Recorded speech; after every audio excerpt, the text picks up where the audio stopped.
the United Kingdom, and Korea. The negative revisions for emerging market and developing economies are more severe, at minus 0.2 and minus 0.4 percentage point respectively for this year and next year. These revisions are also geographically diverse, encompassing important economies in Latin America, notably Argentina, Brazil, and Mexico, in emerging Europe, notably Turkey, in South Asia, notably India, in East Asia, notably Indonesia, Malaysia, also the Philippines, in the Middle East, Iran, and Africa, South Africa. Although some petroleum exporters, including Nigeria, Kazakhstan, Russia, and Saudi Arabia, are going to benefit from higher prices. Broadly speaking, though, we see signs of lower investment and manufacturing coupled with weaker trade growth. With their core inflation rates largely quiescent, advanced economies continue to enjoy easy financial conditions.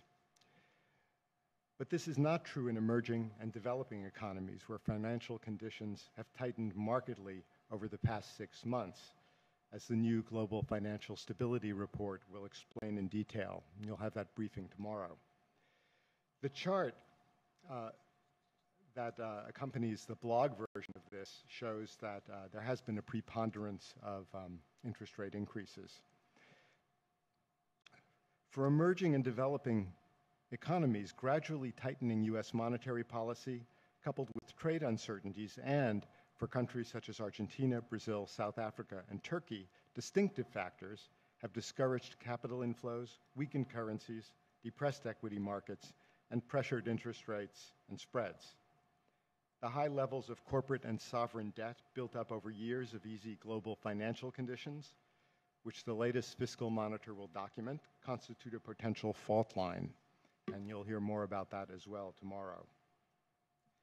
Now, importantly, I want to stress this, we do not see recent developments as part of a generalized investor pullback from emerging and frontier markets, nor do we expect the current problem cases necessarily to spill over to countries with stronger fundamentals. Many emerging economies are managing relatively well, given the common tightening they face, using established monetary frameworks based on exchange rate flexibility. But there's no denying that the susceptibility to large global shocks has risen. Any sharp reversal for emerging markets would pose a significant threat to advanced economies, as emerging market and developing economies' GDP now constitutes about 40% of world GDP at market exchange rates. Other downside risks that now appear more prominent for the near term relate to further disruptions in trade policies. Two major regional trade arrangements are in flux. The US-Mexico-Canada agreement still awaits legislative approval, and the European Union, where the exit terms of Brexit of Britain, of the UK, are being negotiated.